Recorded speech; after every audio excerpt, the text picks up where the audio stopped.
institutional behavior. Everything I've just touched on shows that they have gone above and beyond to not only function within the walls of a prison, but improve the culture of that facility through their work. They have improved the community that surrounds them. And then they'll look at their age. You know, Erik and Lyle are both in their 50s. We all are. They have spent the majority of their lives incarcerated. And incredibly, they've managed to build meaningful lives year after year, program after program. And then they'll look at their lack of criminal history. They don't have a prior criminal record outside of making a horrific decision as a direct result of the abuse they endured for over a decade.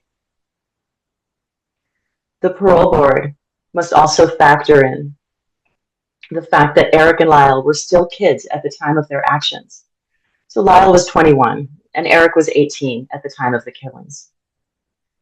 There is overwhelming scientific research that proves the human brain, especially areas that regulate impulse control and decision-making, is not fully developed until someone is in their mid-20s.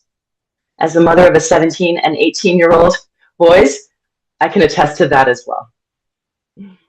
Both the legislature and the courts have recognized that youthful offenders have diminished moral culpability and a greater capacity for rehabilitation based on widely accepted scientific evidence on adolescent brain development. They must take that into consideration. I'll pass it over to Tamara. Thanks, Anna Maria. I just really want to go over everything that they have done since they were convicted in 1996. I think it's incredibly important to stress that Erik and Lyle went into prison, into incarceration during their formative years and have, for all intents and purposes, created careers for themselves while they have been incarcerated. And that is incredibly moving for all of us. While incarcerated, Erik has created and led several impactful programs, which I will detail now. The Life Care and Hospice Connections Program, which is an ADA awareness and support group assisting disabled and elderly inmates while educating others about the challenges faced by less able peers. The Victim Impact and Empathy Program, or VIVE, is a workshop fostering understanding and empathy by incorporating victim impact elements from the life care and hospice curriculum. Alternatives to Violence Project, AVP, is a series of workshops promoting nonviolent conflict resolution, self-awareness, empathy, and community building. The Starlight Peace Project is a program capturing images of peace in areas affected by violence. It has successfully coordinated 30 event leaders and engaged over 150 participants. Erik has also led 12-step and meditation classes. This combines the 12 steps of Alcoholics Anonymous and Narcotics Anonymous with mindfulness, meditation, and meditation practices. Insight meditation workshops, which introduces inmates to the physical, emotional, and spiritual benefits of mindfulness meditation. Erik has received dozens of commendations from prison supervisors for his leadership, mentorship, and his service to fellow inmates, which are all detailed in the People's Motion requesting 1172.1, recall of sentence and resentencing hearing. And with that, I will let Anna Maria go into Lyle's details of rehabilitation.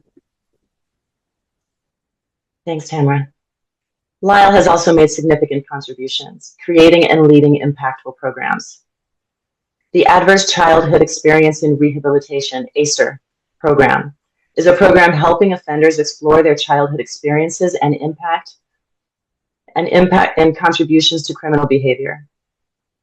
The Green Space Project spearheaded the beautification of prison spaces through murals and landscaping, reducing recidivism by normalizing the prison environment. Over 100 inmates participated, marking the first time prison administration entrusted an inmate to lead such a redesign. The Rehabilitation Through Beautification Project, RTB, a volunteer effort supporting the Green Space Project through mural painting and landscaping. The Youth LWAP Ally, a mentoring group for youth offenders with life without parole sentences, guiding others in their rehabilitation journeys. And the Wire Bulletin, an inmate advisory bulletin fostering communication between the Inmate Advisory Council to the wider inmate population. Their achievements, both Erik and Lyle, would be inspiring for anyone, but as incarcerated individuals, they are truly amazing.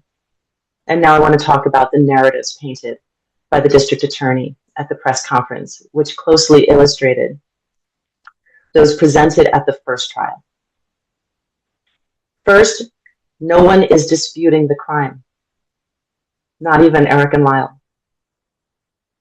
All we are asking for is the DA to consider their prison record as a whole, their rehabilitation, the remorse they have expressed, and the new evidence the habeas petition introduces, which corroborates Erik and Lyle's story.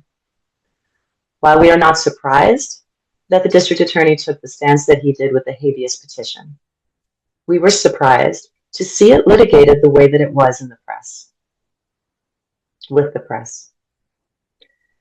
The danger of presenting that 1990s narrative under today's laws and modern understanding of trauma is that it ignores how far we have come in recognizing the long-term effects of abuse and the systemic barriers that keep victims silent. Today, we understand that trauma rewires the brain and shapes a person's actions and decisions in ways that were not fully appreciated decades ago. California law has evolved to reflect this, acknowledging that childhood abuse profoundly impacts behavior and should be a critical factor in the justice system. It's not just about speaking out, because for many survivors, that is an impossible task. The very act of acknowledging their trauma can take years, sometimes a lifetime. The expectation that victims should have immediately disclosed their abuse ignores the reality of trauma. Many survivors struggle with self-blame, fear, and shame, all of which are exacerbated by a system that has historically dismissed their voices. While we acknowledge that the district attorney has a duty to prosecute cases based on the law, we must ask, is he applying the law as it exists today with a modern trauma-informed understanding? Or is he relying on an outdated, harmful framework that has since been rejected? While we don't want to focus too much more on his comments on the habeas petition, we do want to take a moment and address his comments on the letter Erik sent to Andy and Roy Rosello's testimony. Andy received the letter in December of 1988. The time for proving the authenticity of the letter will be discussed in court. But what we can say now is that Andy was a teenage boy at the time. He was 15, by the way. Actually, I think he was still 14. With all of the mounds of evidence presented in the first trial, it's only natural for a teenage boy to not realize he is sitting on critical evidence. Andy wasn't a lawyer. He wasn't even an adult. To pose the question now, decades later after he passed, of why wasn't the letter submitted back then, is like asking a teenager who got in a fender bender, why didn't you call the police to file a report? Because a teenager doesn't know any better. He didn't realize how vital that letter would be to the case. Second, he indicated that Roy Rosello's testimony doesn't meet the habeas standards because he didn't come forward sooner. The whole point of a habeas petition is to include new evidence, and Roy coming out to share his story in his own time is new evidence. Again, how many victims have stayed silent because of the systems that are designed to silence and dismiss them? Let's bring the case back to 2025. Tamara. Thanks again. It is also critically relevant to discuss the fact that California law increasingly acknowledges that youthfulness impacts decision-making, often leading young people to have irrationally or dishonestly in stressful and traumatic circumstances. Such youthful missteps should not overshadow or negate subsequent truthful disclosures. We, including California state law and every clinical psychologist, now understand that trauma, especially at a young age, can rewire someone's brain. The trauma, like Erik and Lyle endured, cripples victims' ability to think rationally before, during, and after taking action. Today, there is overwhelming evidence of adverse childhood experiences, or ACEs, which show that early exposure to severe abuse fundamentally alters a person's mental and emotional behavior. If Erik and Lyle were tried today, California law would have compelled Hockman's office to consider the abuse that molded every fiber of their being. But Erik and Lyle are not kids anymore. They are grown men who have transformed their lives while incarcerated. We wish the DA had spoken about the programs that they have spearheaded, the support groups that they have started, the higher learning that they have pursued, and the numerous other inmates that they have inspired. Through their work, Erik and Lyle have shown who they really are, not who Jose and Kitty made them. They did all of this while fully knowing it may not mean a release for them, but a difference for those with whom they have served time. Erik and Lyle have dedicated themselves to extensive rehabilitation, education, and service during their incarceration, earning widespread admiration from peers and prison staff. And it's so important to emphasize that all of these actions and rehabilitation activities that they have completed were all done without any hope of being released. And then with that, I'll let Anna Maria talk about more growth and leadership. I need to unmute myself. Erik and Lyle's remarkable growth, leadership, and rehabilitation efforts underscore their readiness to lead meaningful and productive lives outside of prison. Let's keep focusing on this. For our family, it has been 3 painful decades. We have been forced to live through the trauma every day since August 20th, 1989.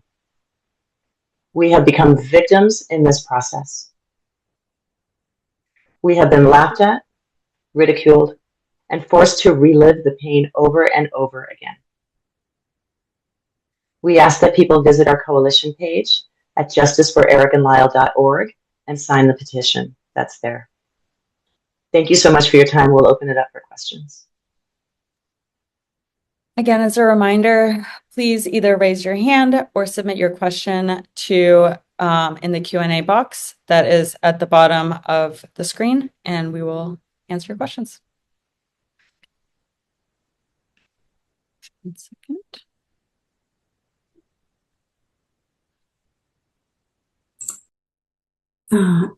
Tim, you have the floor. Great, just unmuted. I hope you can hear me. Yes. So thank you very much for doing this. I was wondering if each of you could reflect a little Tim, more. you're actually a little muffled. How's that? Much better. Okay.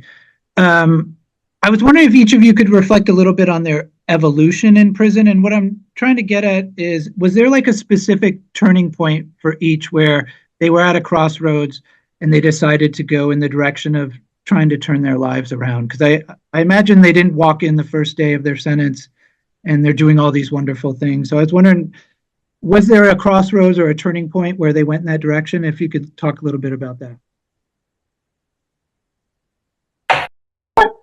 I'll take this first. I don't know that I can put a date. I can timestamp that. For sure, Tim, you're right that there was those early years in level 4 maximum security were rough, were rough for them. Their experiences were rough. They were finding themselves as adults, never mind. They were adolescents when they went into prison. So that was a tough evolution for them. I can tell you that I remember a moment in 2006, so this is now almost 20 years ago, when I was communicating with Lyle, and he sent me a letter that I will never forget, because it felt different. It felt, he said, and this is sort of burned in my memory, so I know it by heart. And he said, "I need you to understand that I recognize my actions are your personal tragedy, and that I know I can never take it back, but I will spend the rest of my life trying to make it better." And it was so stunning to me. I had seen him growing, but it was for me, it marked, like, this was a man who was taking complete ownership, complete accountability. And it's really been a beautiful thing to see their journeys. I think just to add to that, in conversations with Erik, it's been not, to your same point, that wasn't necessarily one date. It was the result of a culmination of experiences and the witnessing of some very violent interactions within the prison system. And Erik, they made a very conscious decision to understand that he had to make the most of where he was, and made some decisions based on what he was seeing around him, and whether it was regarding poor prison conditions or poor treatment of inmates, he really wanted to work towards, how can I create a better place, not just for myself where I can exist, but how can I also affect those positively with those around me.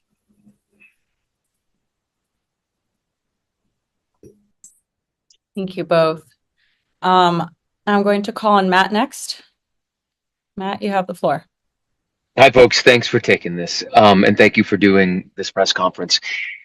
I would just like to hear your reactions to Gavin Newsom's announcement yesterday that he is setting up this risk assessment investigation into whether the brothers would pose a risk if they were released, because in many ways that circumvents LADA Nathan Hochman's decision on resentencing. I mean, almost effectively it sets resentencing in motion, and I wanted to get your impressions when you first heard that news.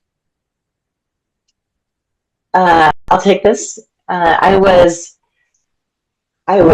thrilled. First of all, I had a meeting with some of the members of the governor's office on Monday, where I was told, it was thrilling. Although the beginning of the meeting was, "We're not granting clemency," so keep your expectations in check. I was like, okay, but we are taking this step, and we are providing risk assessment. And it was, there were definitely some caveats, like there are no guarantees. So remember that, this is not a guaranteed process. This is a very rigorous process that we are going to go through, because it is very important to California that they have a low recidivism rate. So they will be doing a very rigorous and full process with it. But this is huge. I mean, this is huge. And I cannot thank Governor Newsom enough for stepping in and initiating this process. We as a family, we understand that this is not without professional risk for him. So for him to step in and say, okay, let's actually find out if this is doable. Let's do a risk analysis, and then we can move forward. It's a huge relief. It's a huge relief to us. Anna Marie, I have to ask you, can you take us into that room in that moment? Were there audible gasps Were people, sort of like high-fiving? What was that mood like, and how did you and the people with you react? It was a very small group of people, like 3 people. And it was virtual. So I would have been high-fiving the air. And so I couldn't be high-fiving. I certainly gasped in relief. And it was, that was great news. Yeah. Thank you. Great. Veronica, I'm going to call on you next. Hi there. Can you hear me okay? Thank you so much for calling on me. So I'm curious about the relationship that you have with District Attorney Nathan Hochman, seemingly very different than the relationship that you had with the former DA George Gascon. Can you comment on the decision to not recommend a retrial? Have you spoken with him? If not, do you have a message for Nathan Hochman?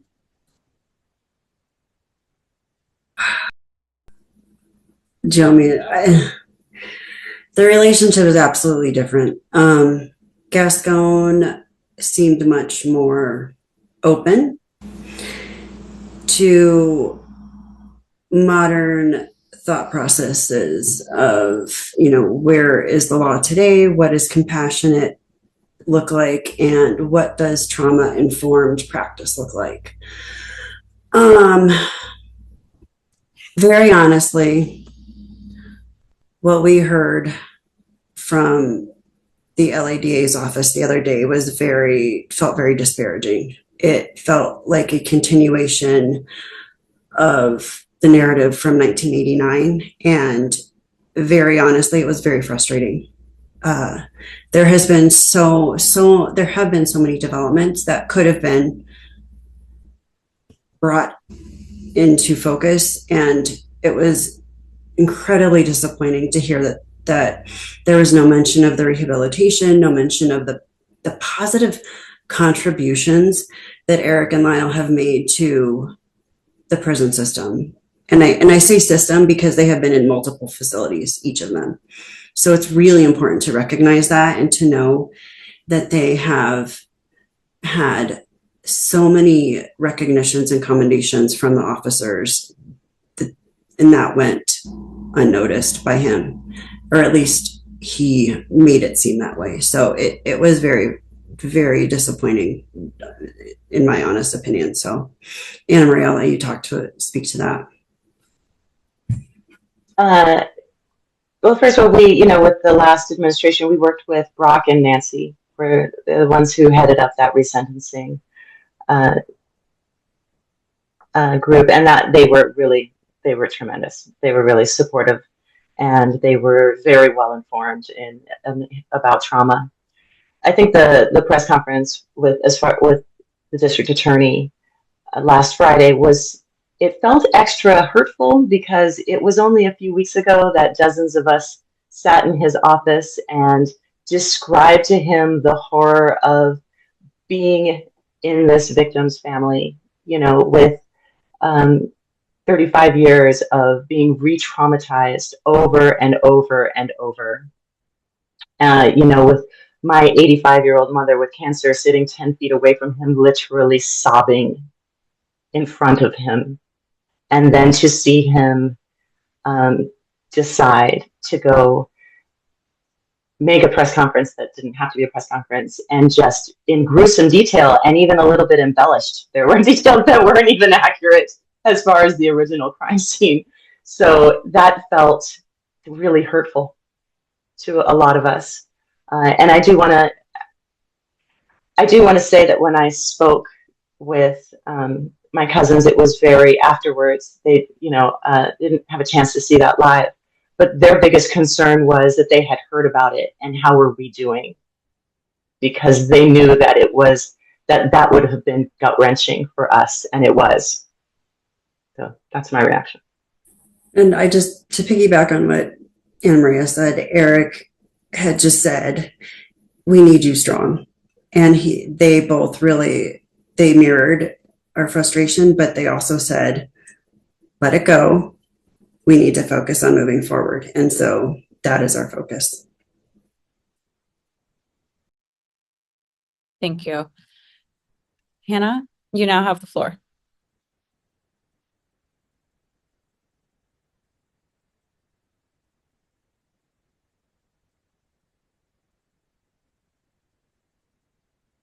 Hannah, if you still have a question, I think you should be unmuted. Sorry, actually, it's Natalie Morales. I just wanted to follow up on that. You talked about the emotions that Erik and Lyle sort of conveyed in that moment. I'm wondering if you can give us a little more detail as to how they're doing now. Of course, following Friday's news conference from Hochman to then the turn of events yesterday with the governor announcing this risk assessment.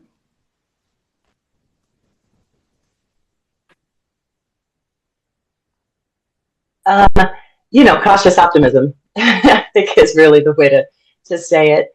Also, it's been a real learning process for us as a family and for them too, because this is a new process that the governor is using in California. So when we talk about parole boards and going to parole, they have lots of experience with other inmates, seeing them go through that process, understanding what that's about, what it looks like, getting turned down, that type of thing. So they have a really good, clear grasp on that. And so this is a little bit of a newer process, this risk assessment being done through the parole board initiated by the governor. Oh, excuse me. So I think that they are cautiously optimistic, but we're all sort of still trying to figure that out. And just adding to that, one of the things that they are also very aware of is that, and they try to just follow in the lines of caution, they are the first life without parole prisoners on this path. So when we look at any advancements or developments, it's definitely with hope, but also understanding that there are no promises. Thank you. And I'm going to call on Emily. If you still have a question, you have the floor. Hi, Emily Valdez here. So there are two remaining options. Well, actually three still, but two more likely remaining options. One would be the resentencing. The other would be the clemency from the governor. How confident, which path do you think is the most likely, and how confident are you that they actually will be released under one of these? I don't feel qualified to answer that question. I feel like that's a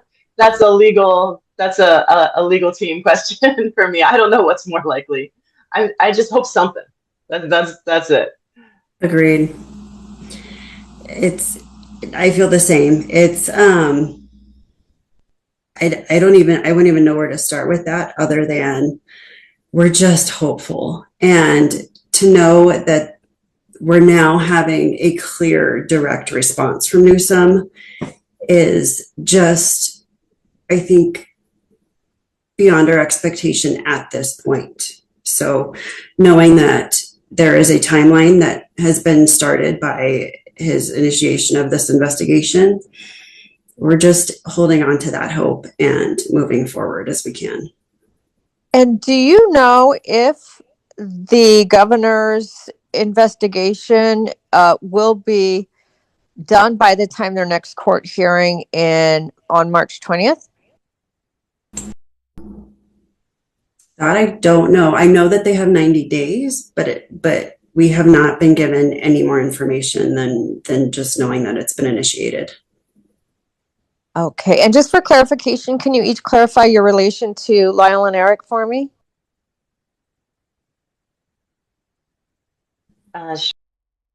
First cousin.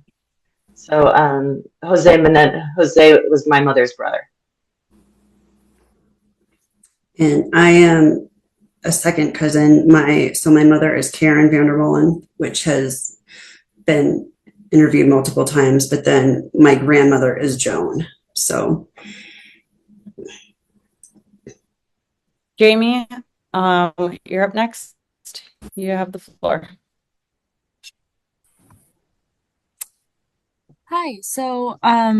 Previously, you guys had expressed concerns about conflicts of interest within the DA's office. And earlier you mentioned Nancy and Brock, who, were going to file that lawsuit against DA's office for discrimination, as well as Milton's lawyer, I think, being hired into the office. Are those still concerns for you guys? Are you doing anything about it? Still calling on someone else to take over the investigation, or what's the status on that? There are concerns of ours, but we're not taking any sort of formal steps regarding that. That's one of the reasons we are just so thrilled that Governor Newsom decided to step in and initiate this process himself. We're super, super grateful. Thank you. And we're going to do one last question. Edgar, you're going to have the floor.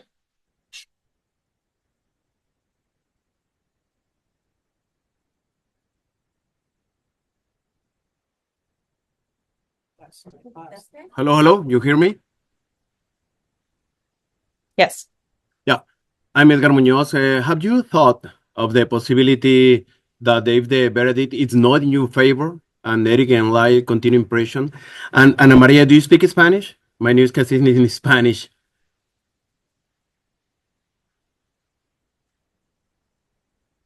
Muy bien. Yeah. Lo comprendo perfectamente, pero no lo hablo muy bien. Okay, in English is good. So the possibility that it doesn't go our way, that's a possibility. We would be foolish if we did not recognize that, understand that, and emotionally prepare for that. That's a real possibility. I hope not.